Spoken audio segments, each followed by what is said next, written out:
To place an image inside of text in InDesign, choose a heavy font like Impact and a font size like 250 points.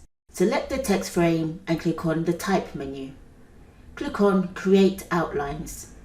With the text frame selected, click on File Place or press Ctrl D or Command D on your keyboard.